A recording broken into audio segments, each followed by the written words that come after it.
Welcome, everyone, to the third and final afternoon of our Ethics in Publishing Conference. I'm happy to introduce Randy Townsend, Director, Publications Operations of the American Geophysical Union. First, I would just like one more time to thank our sponsors, the Association of University Presses, the Society for Scholarly Publishing, and the Association of American Publishers, as well as thank, again, the College of Professional Studies at the George Washington University for their support. And I should just briefly mention, I thanked a lot of people the first day who helped the program and have helped the conference, and I knew I would inadvertently forget somebody, and I do want to make a special mention of Mana Yep, who is a student success coach for the brand, and she provides a lot of support to our students, and I just wanted to acknowledge her before moving on to our third and final afternoon. So it's my great pleasure to introduce Randy Townsend. Take it away, Randy. Thank you, John, and welcome everybody to the final day of the GW Ethics in Publishing Conference. As John mentioned, my name is Randy Townsend, Director of Publishing Operations for the American Geophysical Union and the founding editor-in-chief of the GW Journal of Ethics in Publishing. As a proud alumnus of the College of Professional Studies, this conference has always been a highlight for me each year and a valuable contribution hosted by the publishing program. John has jokingly called me the triple threat for my contributions each day of the conference, but I like the hard work that he and his students and support networks have put into this conference and really recognize everything that has gone into it so far and transforming what was intended to be an in-person event into this virtual experience. Please be sure to join the networking opportunity and informal happy hour today at 4 p.m. Equity, inclusion, and accessibility has been the theme of this year's conference. So far, we've been exposed to a wide variety of topics that touched on many levels. At a time where so much of the world is in question, I'm inspired by the food for thought that presenters have offered, and am optimistic that whenever the dust settles, we've moved the needle towards a better world. We've learned about toolkits and apps, educational resources, and updates to style guides and supporting networks throughout COVID.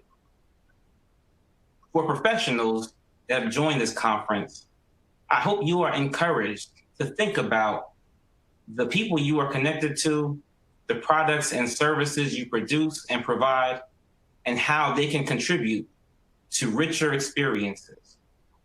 For the students, I hope the presentations spark a flame inside of each of you that lights your individual journeys, joining others into a collective glow that is inviting and welcoming.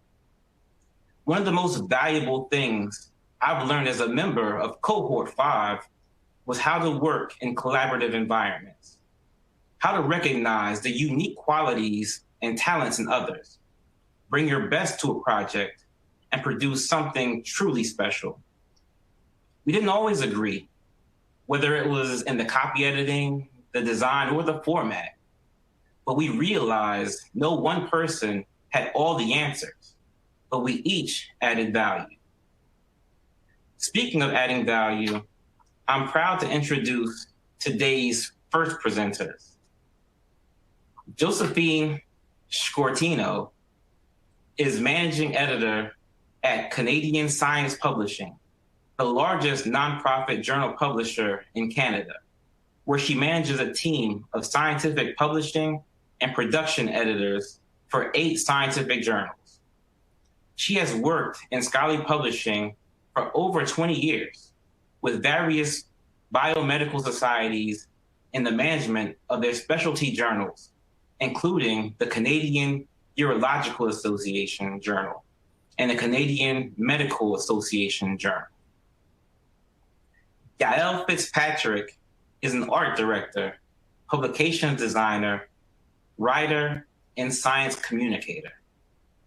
having previously served as art director for the Science family of journals and manager of design and branding for the American Geophysical Union, Yael now runs Gazelle Design Consultancy, providing art direction, design, and brand expertise to the scholarly community. Please join me in welcoming Josephine and Yael for Millennials and Manipulation. Thanks, Randy. Thanks for that introduction. And you're right. I echo your sentiments about us working collaboratively to make our scholarly landscape a better one. So today we will be talking about Yael and I will be talking about millennials and manipulation. And I'm going to skip over this. So for me, I'll be talking about the art of connecting to the audience.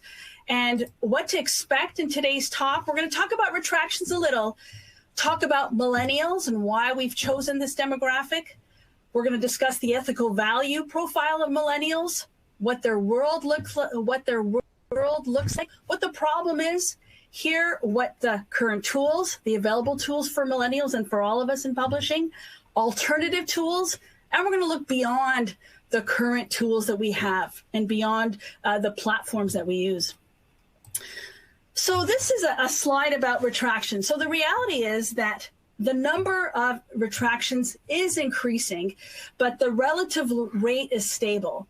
But for us, Yael and I, the statistic that is the most striking for us is that 50% of retractions are due to publishing misconduct versus research misconduct. There's a difference. Sometimes we tend to use research and publishing ethics and misconduct interchangeably, but there is a difference between the two. Research misconduct happens, of course, before the paper gets submitted to a journal. So that this includes issues of study design, data collection, that kind of thing. Publication ethics comes into play after the paper is submitted. So the issues that come up are potential authorship issue, misattributed authors to your authorship line, plagiarism, including self-plagiarism, text recycling, undisclosed conflicts of interest, image manipulation, and Yael's going to talk about that later, and it includes data fabrication as well. But this 50% statistic really shocked us. And we thought, why is this happening? And who's responsible, right? Now, we bring up millennials not because they're responsible for it. The responsibility for misconduct is not attributed solely to them. I'm going to change the slide here. I don't want to forget to do that. But we took them on as a demographic for today's presentation because they are a growing demographic. As you see here, they make up, as of last year, 72.1 million of the U.S. demographic. They're growing, and they are the future of our scholarly ecosystem. They are going to take us forward. But also because they're considered, according to a researcher from a 2015 study, they're considered a vulnerable population for a few reasons.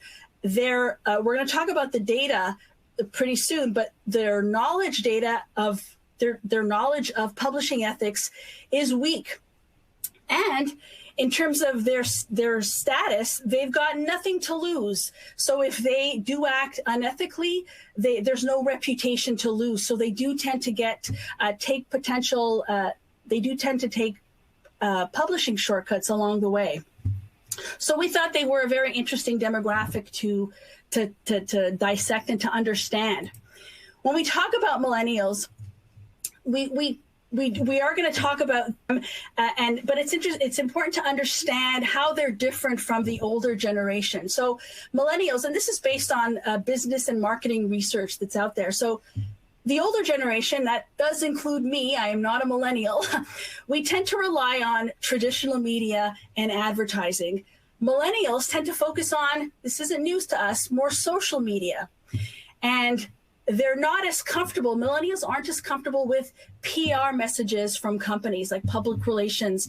They are more into more two-way conversations, more engagement. And in contrast to the older generation, they are less reliant on hierarchy. Structure within companies don't matter. They're more interested in collaborative approaches. And they do question the status quo as opposed to maintaining it, as the older generation tends to do.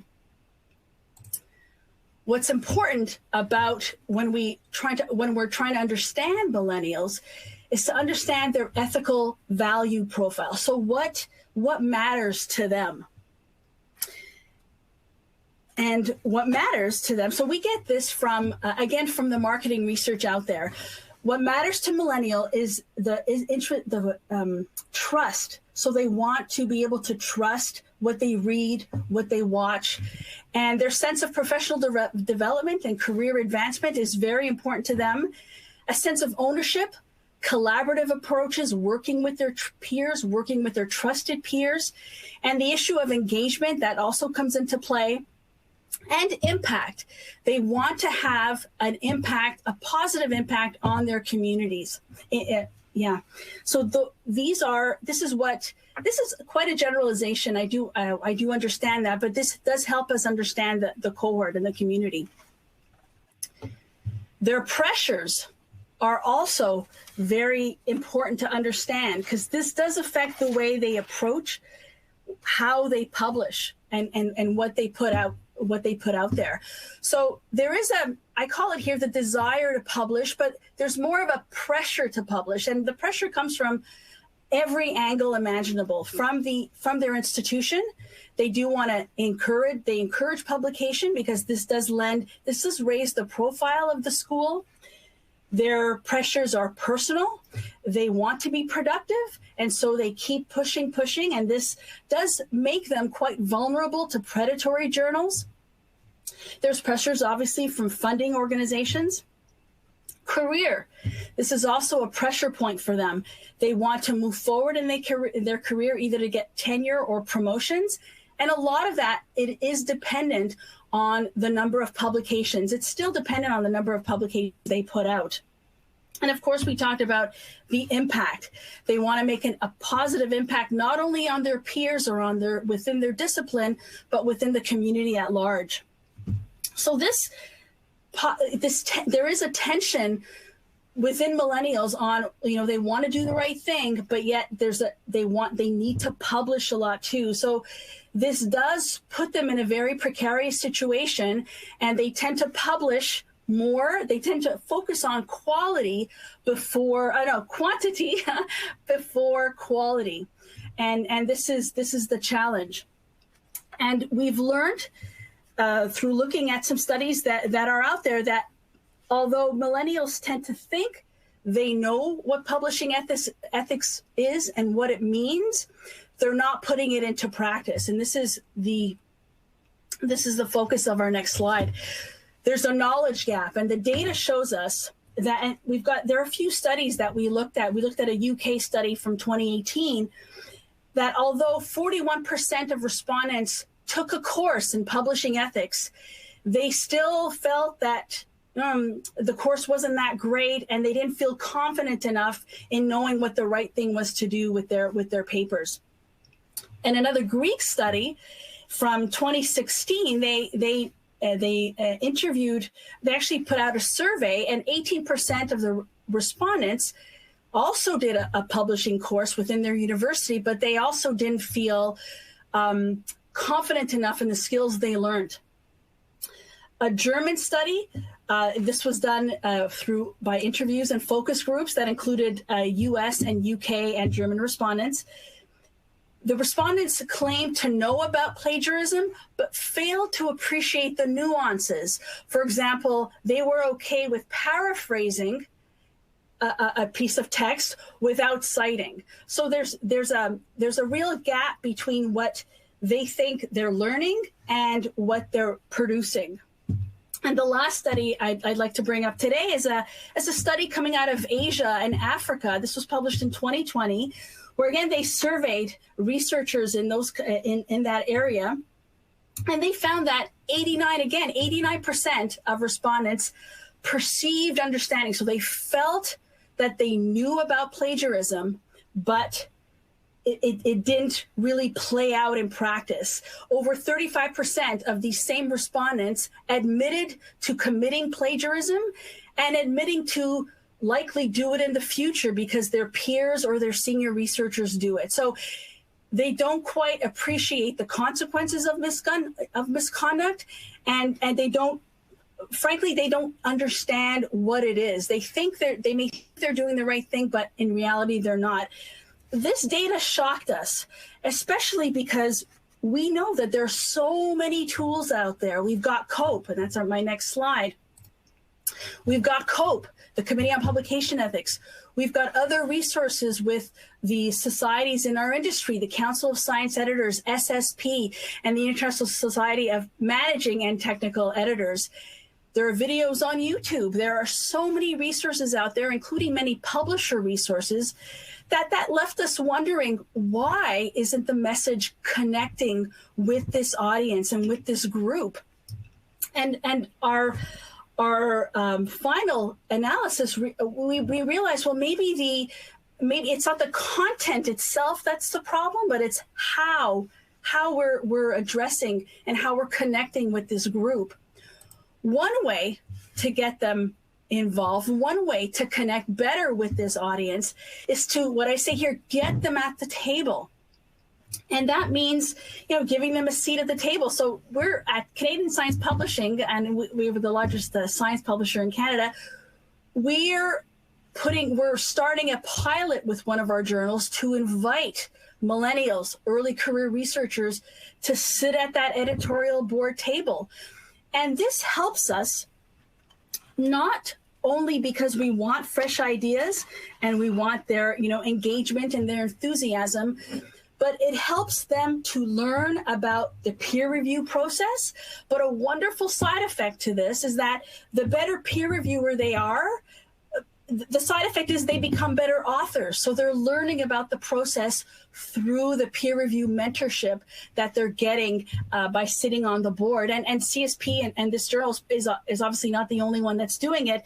The Botanical Society of America, they have a beautiful program where they've created an early career researcher advisory board. So again, not only do the ECRs, the millennials, get a seat at the table, but they've got their own table to put together some initiatives that embrace the spirit of openness and transparency that is really in alignment with the values of millennials. And also another way, so editorial board meetings are one way, but another way to get a better engagement with millennials is the alternative platform. So this is these are two pictures. Of course, we've got your the Alexandria Ocasio-Cortez. She recently, as you all know, she put out a video on Twitch playing a video game, and her message was vote. And that was a wonderful platform for her to engage with her audience. And this is just one example of a tool that we can use as publishers and as publishing professionals on ways on how to better engage with our audience. My next example here is Dr. Naheed Dosani. He's a palliative care physician in Toronto, Canada. He's also a health justice advocate, and he is reaching out to millennials through TikTok. And his message is, of course, wear your mask, wash your hands, the COVID-19 message. And these are different ways to connect with the audience. And so I guess I'm thinking we don't have to change the message per se, but we need to change how we're delivering it to the audience. And of course, some of you may have read the recent Scholarly Kitchen article from October 27th, where the author talked about using video to connect more with your audience. So these are examples of different ways to connect with this audience and with this important audience. And so so we talk about tools and platforms, which is great.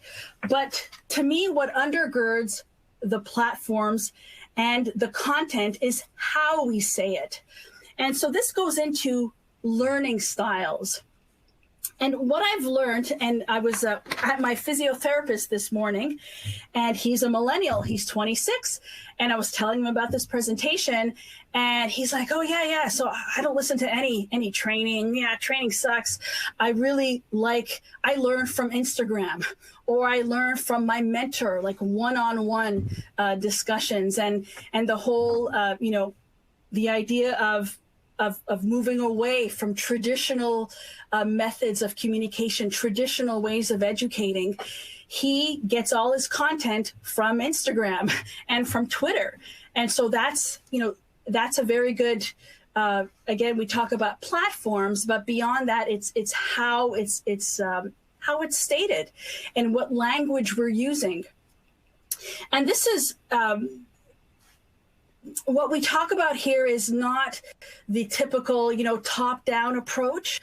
What millennials really appreciate, and frankly, what I think we all appreciate, is when someone comes to the table with their own personal experience of publication ethics. Someone saying, look, I failed to properly credit this source, or I did put an honorary author on my authorship list, and that was wrong, and this is why, and this is what happened. So when we're as educators and communicators being honest and open about what's going on and open about our experiences, it's this approach that does make millennials open to learning, and they're better able to, ingest it and then apply it to their future papers. So this, in the end, it does help shape the new culture. So our culture, what we'd like it to be, and to make it better, right? This whole idea is let's make publishing better, is to create a more collaborative and open culture. And that means not being afraid of retractions, not being afraid of correction notices. I know when I started off in my career, I thought correction notices and retractions were a stain on the publishing, on the publisher or on the journal.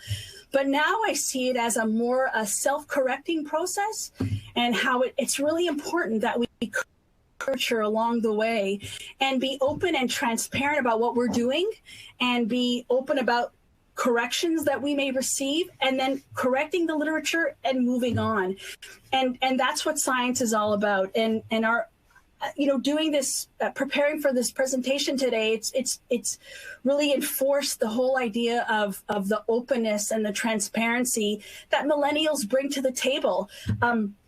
I know I work with quite a few millennials, and I'm sure you do too. You work with them. Maybe you are a millennial, and we love them and all that. But what I used to think, I'm like, I've got 20 years of experience, so they could likely learn from me. But I've totally put that aside. I've instead learned that I can learn from them. I'd like to think that they can also learn from me. But the most important thing here is that we can learn from each other, and it's not top down from the most experienced to the younger one. It's more of a collaborative approach, and the idea of mentorship is really important here too. And what now? So as we talked about, science is an ongoing process of correction. So you test, you correct, you publish, and repeat, the whole rinse and repeat concept. So that's what science is all about. And I don't know, working with my millennial colleagues, it's reminded me of that, and they've become trusted colleagues for me. So if you're a non-millennial like I am, I'd encourage you to be open to that collaboration. And not only think of yourself as teacher, be open to being taught yourself. And then if you're a millennial out there, please share, and the world will be a better place for it, for sure. And I would like to leave you with one last thing. So a hopeful sign here on this slide is that the U.S. Office of Research Integrity is looking for input. One of their goals is to foster best good research practices. So, look on their site. They are looking for input on the current way they manage and they assess research. So if you're in the US, please do check them out. And they're open to feedback. So not only from the research ethics perspective, but also from the publishing ethics perspective. So please do that. And the last slide here is, we talk about technology and we talk about platforms. And at the end of the day, it really is about the human element. Technology is the platform. It does help us move things forward. It helps us communicate, but we can't neglect the concepts of mentorship and just collaboration. And to me, that's that human element that we bring to the table that does help us make things better. So on that note, I do want to thank you. First of all, thank you for being here. I do hope you're all well during this time. And thanks for listening. These are my coordinates on LinkedIn. I've got Twitter there too, and my email address at Canadian Science Publishing. Thank you for listening.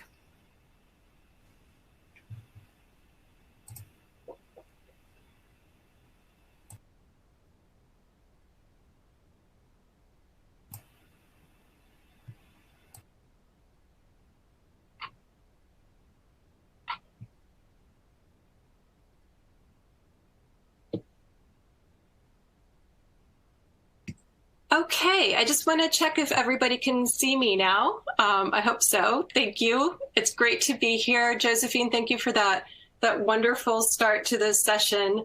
I also wanted to thank John and Pooja for organizing this conference, which has been wonderful so far. And Randy, thank you as well for your help with this session. So I'm here to talk about image manipulation in scientific research and publishing. And I wanted to start by just establishing some expectations. Now, image manipulation is a really rich topic, and I could talk about it for a lot longer than we have today. And I'm happy to connect with anybody outside of this conference if you're interested in talking more. But we do have some time limitations today. And so with that in mind, I'm going to be addressing static images only. I'm not going to be talking about video at all. I'm also going to be showing examples that are all from biological research. The reason for that is because image manipulation that appears in this kind of misconduct, more often than not, it is from life sciences. There are cases from physical sciences as well, but the majority is from life sciences. And I believe that that's just because the nature of the imagery from that kind of research lends it more to that kind of manipulation. I am in this talk going to be having a really unusual lack of attribution, and I just want to make that clear. People who know me know that one of my strongest professional ethics is always giving credit where it's due. And all of the examples that I'm going to be sharing are from the public record. If people would like to have more information about what they are, I'm happy to share more source information. But for the purposes of this talk, it seemed a bit mean-spirited to call out people in this platform. So everything that I'm going to be sharing is going to be shared anonymously. We are obviously in this session focusing on millennials and focusing on early career researchers. I want to make it clear that that is not done as an accusation by any means. It's just something that we decided upon as a construct for this particular session. And whereas Josephine shared some really fantastic hard data, I'm going to be sharing more anecdotal data. And I recognize that the term anecdotal data is a total oxymoron, and just thank you for bearing with me with that. Now, we're going to be looking at intent. And intent in scientific image manipulation is a really important factor to consider, but there's a lot of nuance involved. So I just wanted to make that really clear from the get-go. There's a lot of nuance involved with other issues as well. So if you came to this session hoping for kind of like black and white answers and solutions, I'm sorry, you're going to be sorely disappointed. But hopefully we are beginning a longer ongoing conversation. Okay, so as I mentioned before, the majority of figures and images that involve manipulation in scientific research do involve biological research, and they're overwhelmingly in gels and in micrographs. if you get into this kind of work of investigating these allegations of misconduct, you'll start seeing Western blots in your sleep. Just embrace it. So some of the most common examples of this kind of image manipulation include improper splicing, duplication, selective cloning, reflecting portions of an image, stretching or otherwise distorting, and overall selective adjustments of color and contrast and brightness. Most publication guidelines will allow for universal adjustments. It's the selective adjustments that are problematic. Okay, so let's look at some examples. And I did want to mention that none of the examples that I'm going to be showing today are from investigations that I personally was involved with. Just due to confidentiality concerns, I can't share those kinds of details. But these are all, as I mentioned before, these are all from cases that are part of the public record, and I'm happy to share more information if you're interested. So in this example, the Western blot in column 9 and column 10 are actually the same blot. They were spliced in inappropriately and presented as two separate results. Or in this example, the data in the box on the left was reflected, and it was then duplicated and presented on the right in the figure and presented as a separate result. Or in this case, an entire row, shown here near the top, was copied, squashed down, and then duplicated below and presented as separate data. Or in this example, where both of the areas that are highlighted at the top left were rotated, squashed, distorted, and then duplicated again further down below and presented as separate data. Or some examples from histology, where you see areas of images that were copied and cloned and presented elsewhere and presented as distinct results. So this all just really scratches the surface. But even just looking at these examples, you might be asking yourself, how does anybody possibly catch this kind of thing, especially when you're looking at Western blots? And I'll tell you honestly, it's not easy, and likely a lot of it gets through uncaught. And it becomes even harder when you're talking about images that are brought through from other papers. It does happen, unfortunately, that authors will pull parts of figures from other papers, whether their own or somebody else's, and bring them into a separate paper. It's one thing to spot duplications or other inconsistencies if they're within the same figure or within the same paper, but when you're talking about things that come from completely separate articles, it gets really problematic. And a little bit later, we'll get into more detail about how these kinds of cases are caught. But before we go any further, I wanted to introduce the question of intent, because I think that's a really important part of this entire conversation. So we'll take it as a given that we can never know for certain what an author's intent is. But we do know that when it comes to image manipulation, intent exists on a really wide spectrum. It can be anything from true ignorance. Perhaps there was an author who didn't read the figure guidelines, even though they should have, or read them and didn't understand them, and was just trying to improve an image's aesthetics. And so did something that was inappropriate, but without any malice of intent. And in those cases, more often than not, the author is informed that what they did was inappropriate. They're contrite and apologetic, and they instantly just want to get things corrected. A little further on the spectrum, there might be a deliberate intention to mislead, but maybe it's because the author they're certain of their hypothesis, but they just can't quite get the experiments to support it. So they decide to maybe fudge the visuals a little bit to support visually what they know in their heart to be fact. And then the ugly end of the spectrum is the really truly malicious intent, the deliberate image manipulation, the fabrication, sometimes total fabrication from whole cloth. So there's a really wide spectrum. Well, why does this happen? And especially for the more deliberate and more nefarious cases of image misconduct, why does it happen? Well, that's also a very nuanced topic. There can be a lot of external pressures, and Josephine touched on some of these. There's a tremendous pressure to publish. There's a tremendous pressure to get funding, to advance in your career, to get tenure. There are also internal pressures. quite honestly, ego is a very motivating internal pressure in some of these cases. We can be talking about personality types with massive egos, where those egos can really influence their behavior in really inappropriate ways. And let's think about intent as it relates specifically to the millennials and the early career researchers. And there's a bit of a paradox here. And Josephine touched on this as well, because on the one hand, they have more at stake. They're early in their careers. They are fighting to get recognition. They're fighting for publications, for tenure, for funding. But on the flip side, they're early in their careers, and so they also have less to lose. I want to share some more about my own experiences investigating potential image manipulation in scientific research. And I want to start with a public service announcement for anybody diving deep into these kind of investigations, and that is to maintain perspective.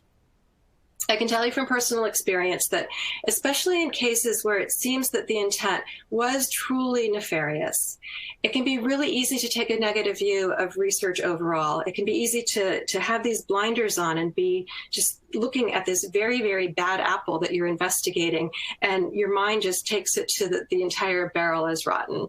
But fight that urge and fight to keep Pollyanna alive. I want to talk some about the technology. And there's this interesting dichotomy that in this type of work, there are very high-tech aspects, but there's very low-tech aspects as well. High-tech is things like Photoshop, which I personally use as my strongest tool when involved in this kind of work. But even then, it doesn't have to be Photoshop. There are other people doing this kind of work who use other tools, but typically high-tech. But something that you might find really surprising is that there is a really important low-tech aspect as well. When I was first trained in this kind of work, my training it taught me to the very first step to literally just sit back and just look at an image, to look at a figure, to just kind of live with it for a little while and see if there was anything that my subconscious kind of picked up on that just maybe seemed off. And to learn to kind of trust my gut instinct or my spidey sense. And the more well-versed you become with this kind of work, the more that your spidey sense gets attuned. But it's a very real thing. It's very low-tech. It's completely not quantifiable. But the human intuition of this, it's real and it's really valuable. People wonder if you have to have a thorough understanding of the science. So I'm not a scientist. I've worked with scientists for decades, but I myself am not a scientist. And I've definitely picked up more of an understanding of the research and of the techniques and of the experimentation than when I started. But I'm not an expert by any stretch, and that's not necessary. And some people actually believe that it's preferable that people investigating these kinds of allegations of misconduct don't have a thorough understanding of the science, lest it bias their judgment. They want to be sure that people are able to completely separate any thoughts of what the image might be conveying from a scientific standpoint and just see it as pure imagery in pixels and vectors. Okay, so this is a publishing conference, so I want to talk about the role of the publisher. So the role of the publisher in one degree is definitely to educate. And here it's done through instructions for authors or through figure guidelines. Unfortunately, as we know, those often go unread, or they go misunderstood, or they go unfollowed. The role of the publisher is to investigate and to enforce these kinds of allegations of misconduct. Ideally, this happens prior to publication from things that are caught through internal review or for things that are caught by external peer review. Unfortunately, in a lot of cases, they don't get caught until after publication. In those cases, there is a great reliance on whistleblowers. Those whistleblowers might be internal whistleblowers within a lab who approach a publisher anonymously or not. They might be internal whistleblowers within an institution or somebody who's not actually working within a lab, but has some knowledge of it through collaboration or other means. And there are also external whistleblowers, and those can be anonymous or they can be public. Probably the most well-known anonymous whistleblower is Claire Francis, and I say Claire Francis with air quotes, because nobody really knows if Claire Francis is a man or a woman or one person or multiple people or an entire consortium. Claire Francis has for many, many years sent countless allegations of research misconduct through image manipulation to publishers around the world. And Claire Francis is a thorn in the side of many publishers, but is also a bit of a godsend to many publishers. The problem is that there's a lot of noise in the allegations that Claire Francis highlights, but there are some kernels of real truth in there and some instances of real manipulation that need to be investigated very carefully and prosecuted. There are also public whistleblowers, external whistleblowers. One of the best known is Elizabeth Bick, who's a Dutch microbiologist, who, in addition to her own research, has undertaken to investigate and shed a light on these kinds of cases. And she, I believe, last I heard, she's actually one that does not use Photoshop, but she still does a tremendous amount of work with us very successfully. So we're dealing with a very imperfect system, and none of these things are really ideal. So let's think about some of the challenges. I think one of the main challenges is the ratio of just the sheer volume of publications to the available resources. It's at times just terrifyingly out of balance. And the biggest takeaway of this is that not everything that can be checked to the degree that it probably should is, and oftentimes not prior to publication. So another challenge is a technical limitation. And when investigating potential misconduct, there can be technical challenges. For example, you have an image that was in the article of record, but when it's compared to the original data, it has been processed and thus altered in ways that are completely acceptable and completely normal. But you end up with something where, for instance, the resolution has been changed. And so you're left without the ability to compare pixels to pixels at a level that some investigations may warrant. And again, one of the big challenges is just identifying what's real when there is so much noise all around. So let's go back to a point that I made at the beginning about there being no clear answers. So we know that we're working within this highly imperfect system. And how do we improve upon that?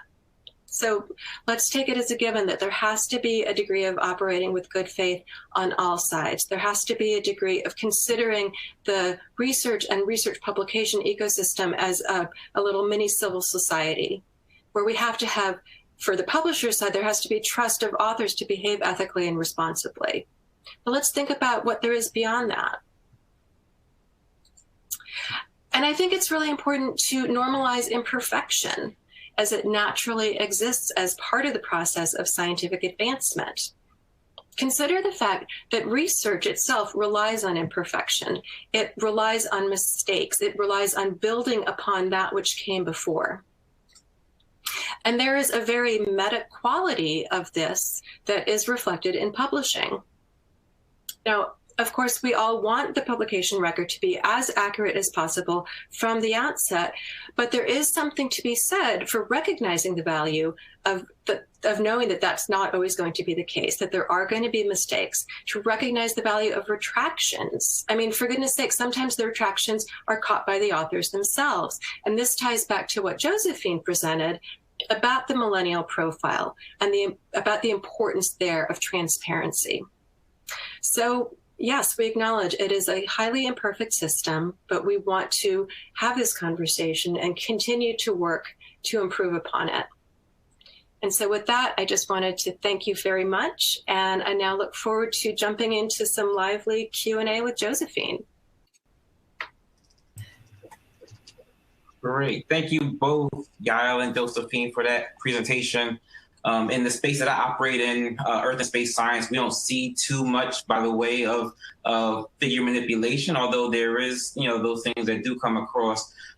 So this was really informative for me. To the participants, please, if you have any questions, please do put them in the chats. We have a few questions already coming in, so we'll get started right away.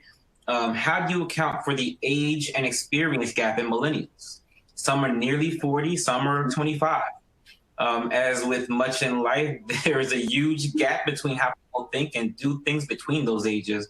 What do you think your work shows about the variation in that generation as they move to mid-career?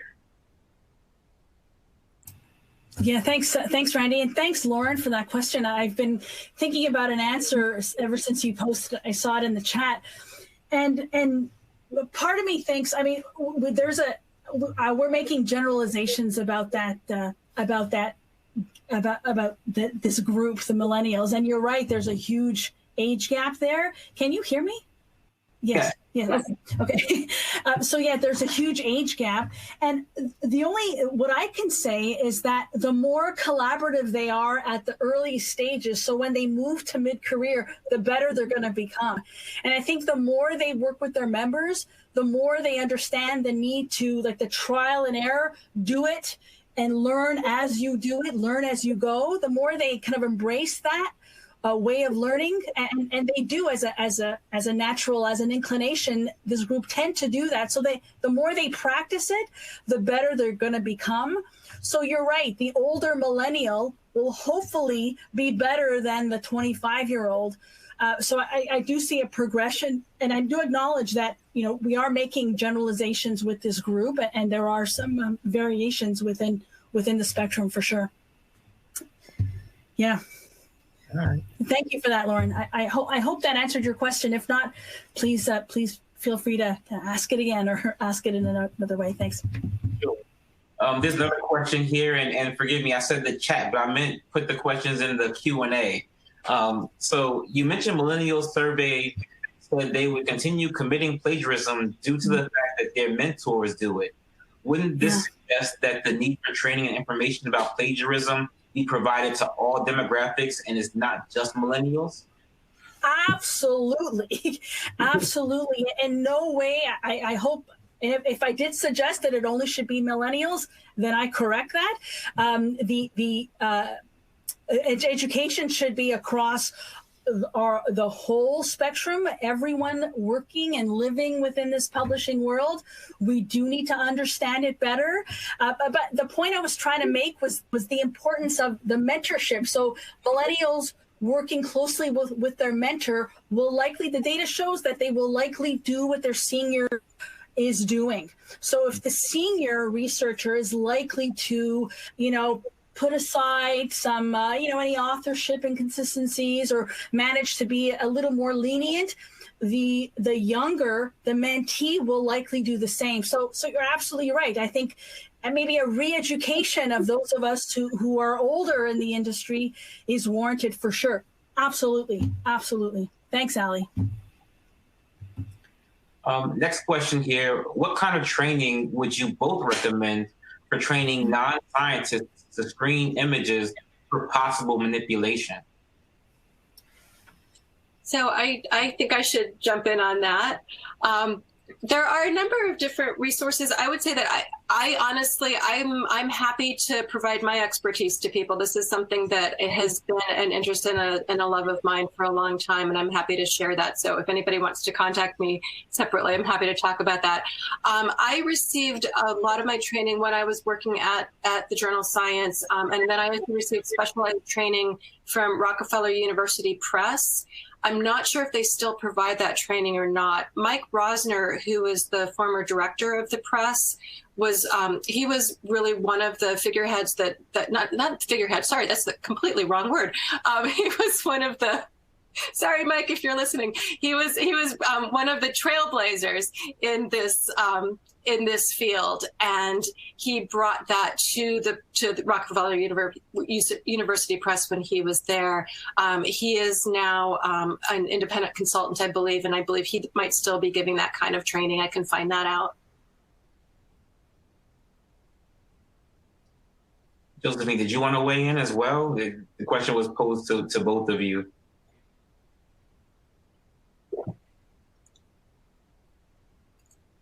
You may be on mute if you're talking. Sorry, yes, I was. I just said I'll defer to Yael on this one. I'm with her 100%. Sure. Thanks, Randy. Thanks for checking. Sure thing. So next question here, where is a good place to go to start to gain that spidey sense on finding fraudulent figures. And I think spidey sense might be a non-millennial term these days, right? Newer movies use something. That's fair, and and I should have said, like Josephine, I'm not a millennial. There's actually so I think most people are familiar with the Retraction Watch blog, and they have they at least had, they might still have a semi-regular feature where it's kind of a, hey, spot the problem, and they present a case of image manipulation, research misconduct, and they give people a chance to kind of see if they can find it. And I would recommend platforms like that as a good tool, where you can find cases of reported and investigated misconduct and kind of cover up the answers before you read it and see if you can spot the problem. I think that's a good place to start developing that spidey sense. And I think also, just to add, it comes up with time, right? Doesn't it, Yael? And don't be afraid to jump in and kind of use the muscles you've got to kind of spend some time with it and just see what will develop and what you find. And then you'll find, if you do that a lot, you'll find that over time, that'll come to you and you're able to detect and spot these quicker. And so just to piggyback on what you're saying, Yael. Sure. Absolutely. I think that's really true. Your eye gets trained. I think we probably have a lot of copy editors or people with copy editing experience that are listening right now. And I would say that if you think back to before you started your career and where you are now, and if you look at a manuscript and how quickly your eye goes to a double space after a period, it's parallel to that, where as you do it and as you get more used to it, your eye gets more trained and you home in on things. Sorry, I'm using all the wrong words today. But yeah, it's definitely it's a learning process and a process of continued improvement.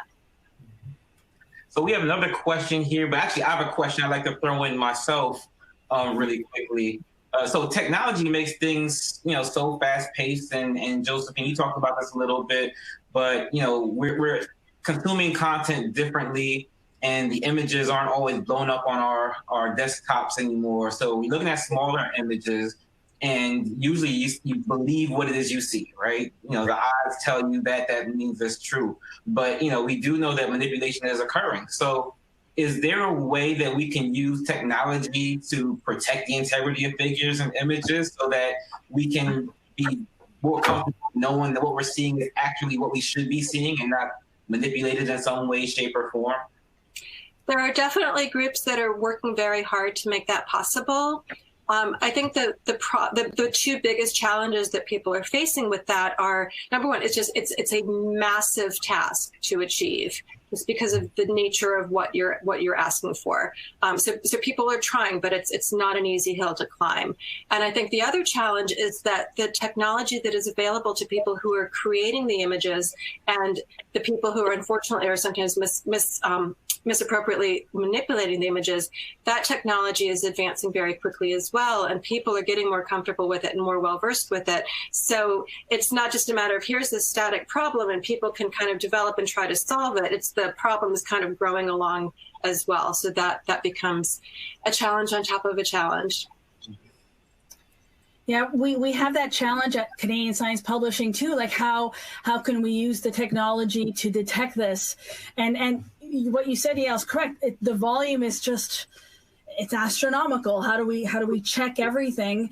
And so we're using our spidey sense. We're developing that as we go, and we're not punting the responsibility to reviewers, but we are nudging our reviewers to take a look at the image again, just spend some time with it, like you were talking about earlier, and see, does anything strike you as being abnormal or unusual? And so we are encouraging our reviewers to help us along the way, because we can't catch everything. So if we have a lot of eyes on the problem, we're likely to catch something.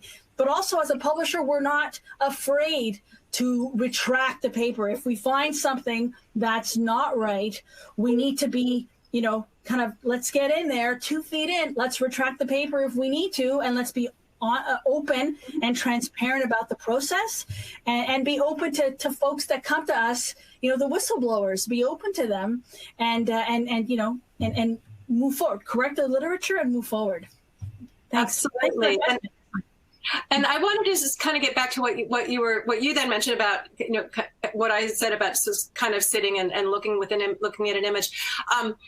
That can feel very foreign to a publisher, and especially a scientific publisher, because we're dealing with facts, we're dealing with hard data, and it might feel a little like loosey-goosey or kind of like woo to just sort of, let me just sort of look at this picture and see if there's something completely non-quantifiable. But it's valid, and I think that it's really important to encourage that more. All right, there's another question in here.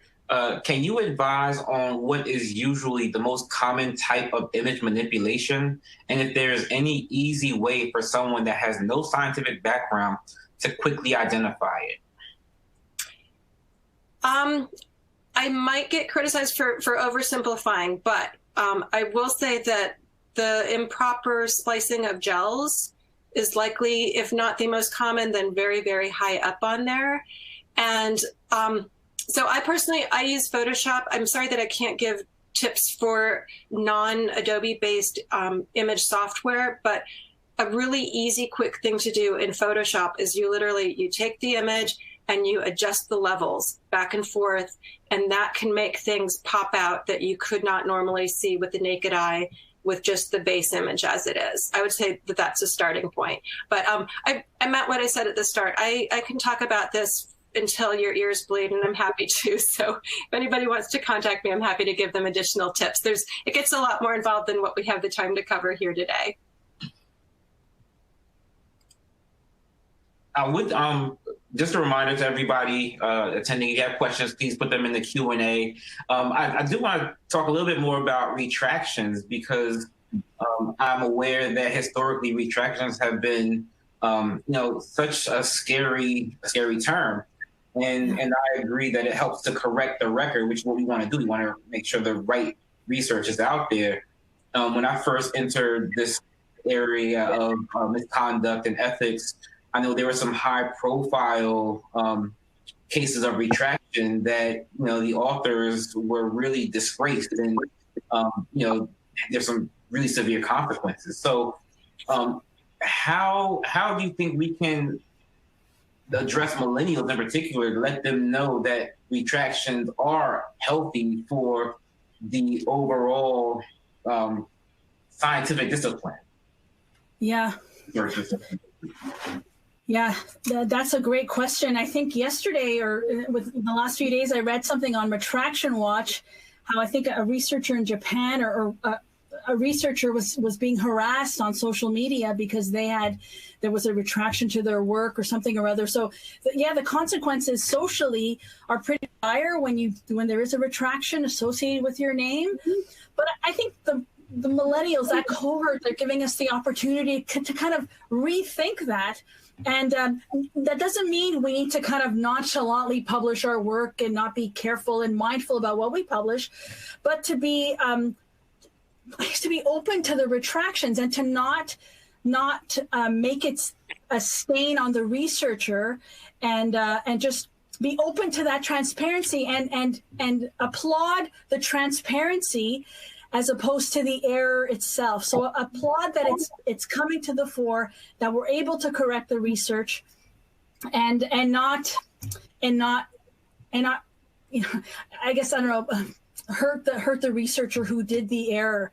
But I liked Yael brought up the point about authors coming forward, and that we're seeing that more and more. And I think what we're finding is that the younger ones are coming forward. So I do hope that that's a trend, and that just speaks to the ethical profile of millennials, and I hope that will undergird what we do moving forward. Yeah. And I'll just add to that I can't overstate enough that the question of intent, I think, is really important to consider. And that, yes, there are cases where there are retractions where an author is ostracized or jailed or commits suicide, or there can be really, really dire consequences. And it goes back to that spectrum of intent. And there are cases where something was, there was a very, very deliberate intent to be completely nefarious. And in those cases, I think retractions they should take on a different tone. But it goes back to the question of normalizing retraction and accepting it as akin to just the natural cycle of building upon mistakes in scientific research. And that is, it's like, it's okay. There are times when it's not okay to deserve a retraction, but there are also, I think, more times that it is okay. It's just part of the natural process of research and of publishing. And so, like, let's normalize being wrong. That actually circles back to something I wanted to talk to you too about. Josephine, you discussed the pressures that millennials feel to publish, and sometimes, depending on what the research is, to produce certain results for funding, for maybe they have a product that they're trying to market for cancer research or something of that nature. And it causes the authors to sacrifice and compromise their own integrity. And then, the consequences come down to the author. But I'm wondering, in your opinion, is that the right place to focus the responsibility on? Or should we take a look at some of these other pressures that the authors come under to push these results, or to, put something out fast and maybe take a few shortcuts along the way? Yeah. Oh, Randy, that's an excellent point, because look, we're talking about millennials, and I think for better or for worse, we're kind of putting the responsibility on the individual millennials to do better. But it's a systemic problem. So it needs a systemic solution, right? So what does it mean? I think, should the institution be held responsible? I don't know what that looks like, to be honest, but I do think the more we talk about it, and the more, as Yael said, we normalize it, and we, I think, as an institution, we can reframe how we evaluate postdocs, graduate students. So change the math a little bit and make it less. Make publications less weighty, and make other contributions way heavier in the evaluation process. I think that's super important. And I think having these discussions and normalizing retractions and normalizing the trial and error, that's part of science, and embracing it and moving with it. I think that's something, but you're absolutely right. I mean, we've been talking about millennials, but they're not the only cog in the wheel. Like, they're not the only group that can help us move forward. It's the whole institution. Yeah. Thanks, Randy. Excellent point. Yeah. And I would just add to that at the end of the day, the author is an individual who has free will, and I think they do need to be held accountable, but they don't exist within a vacuum. And I think there is definitely a responsibility to create in the broader ecosystem a more healthy environment where that is addressed.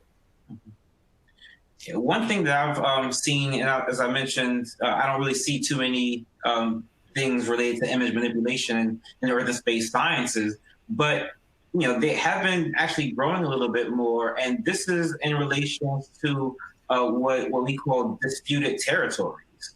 So there's the South China Sea, for example.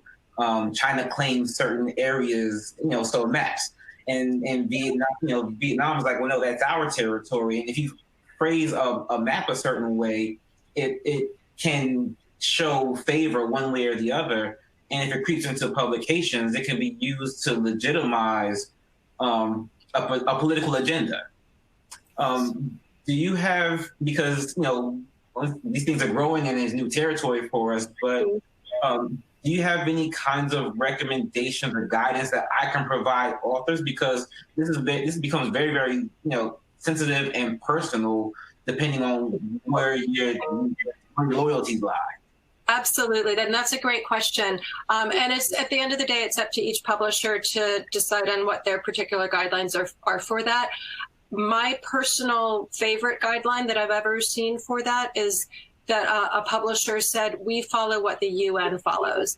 And that was a way of saying, we are not taking sides, we're not providing bias, we are turning to this third party who is the United Freaking Nations, and we are following their guidelines for their maps. That's my recommendation. Yeah, we've taken that approach as well. And we've also alerted our scientific publishing editors, so our copy editors, we've alerted them to this potential issue. So I don't know, we're also mindful of what the author gives us. So yeah, we're recently we're discussing this right now on a final policy, but yeah, going with the UN approach personally is an important one. But we're educating our copy editors to catch it too, and our production assistants. So we're just along the process, we're trying to catch it along the way, and then our copy editors are aware and they can kind of address this with the author. But it's a super delicate issue for sure. Yeah, and it's also, I think it's important to have that policy not just for the authors, but for the inevitable complaints that come in post-publication from people who disagree with how a map was presented. Yeah. And I think this is one of the ones where you mentioned they come in and you discover these things at different stages. And unfortunately, we always find out, after it's published, then it's like, we get the message and like, oh my goodness, let's figure out what's going on. Yeah. So, we need to come up with a better way, we as an AGU and our audience, on how to educate our peer reviewers and editors and associate editors to kind of look out for these things along the way. It's still scattered, but it's growing. So we definitely need to be vigilant. Well, we're all always learning. If we ever get to a point where none of us have anything left to learn, then what's the point, really? There's another question here that came in, and once again, to the participants, please do drop your questions in the Q&A. Does the ability to pre-publish electronic versions help, or could it be used to help? Great question. I don't quite understand. Is she talking about, hey, Karen, thanks for the question. Are you talking about preprints? Look, so pre-publishing electronic versions of the figure of the image? I don't understand the question. Yael, I'm not sure if you do. I'm not sure I understand the question either. I think they are referring, I think Karen is referring to preprints. Okay. If I'm wrong, please just drop that in the Q&A and say Randy got it all wrong. But let's go with that direction first. Sure. So does the ability to publish preprints help? So it does. Okay. So does it help? Well, yes. I mean, my gut feeling is it does help because that preprint platform does open up the playing field. So we're not just relying on 2, 3, 4 peer reviewers. We are opening up the reviewer pool, so to speak. So we're getting a lot of content. So I don't know. I don't know if I've read some different. Okay, yes, preprints. Thank you, Karen. I've read some different data on whether or not we're getting a lot of reviews on preprints. So I don't know if practically it does help, but in theory, the idea of having preprints means we're opening it up to more reviewer comments, and hopefully, I mean, the intention is that the author will then take these comments, rework their paper, and then submit it to a journal. That's kind of best case scenario. Whether or not that happens, I'm not sure. Yeah, sure. I'm not going to give a clear answer here. I'm sorry, because I'm a bit of two minds when it comes to preprints. Because on the one hand, you have the benefit that you have more eyes on something before it's like officially published. But the downside of that is that you don't have the same ability to kind of vet your reviewers that you do in a more controlled publishing system. Yeah. I think that is our final question. Is there any last comments or anything you would like to leave us with today? Gosh, only that this has been a really great experience. Randy, thank you for moderating and kind of walking us through this today. And overall, I think all of us are really important players in this, millennial or not.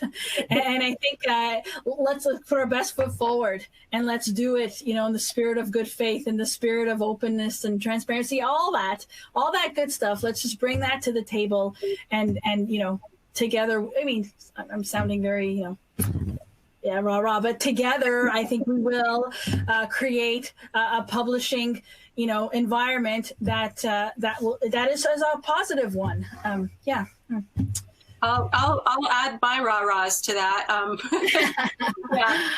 I think this is clearly subject matter that Josephine and I both feel very passionately about, and it's just been a delight to collaborate on this and to be able to share it with an interested audience. So thanks, everybody. Yeah, thank you. All right, thank you both, and I will turn this back over to John. Great, thank you, Randy. So this was a great panel to listen to, and Josephine is an alumni of the GW Publishing Program and now a professor teaching the professional editor course.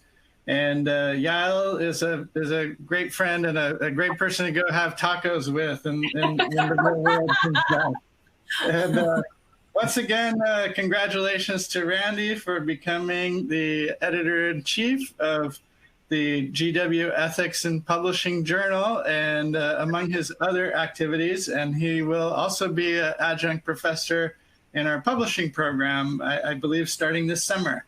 So after this panel, in a few minutes, we have Ethics and Unethical Behavior with Erin Price, who is another alum of the program, graduated this summer, as well as Daniel Gallian, who is a current student in the program, our only present student who is presenting at this conference. So congratulations, Danielle. We've had several alumni. And then to close the conference at 3:15, we will have the closing plenary with Elda Roeder, Vice President and Publisher of Penguin Classics. So I hope you all come to that. She's going to be introduced by Louis Simpson, Senior VP, Global Policy of the Association of American Publishers. And once again, just a reminder, at 4:15, we'll have a networking opportunity, informal happy hour, which will be at a separate link. You received invites to that. That will be on my WebEx room. So hope to see you guys all there, where we could talk to each other a little bit more interactively. So thank you again. And all of you, I'll see you soon.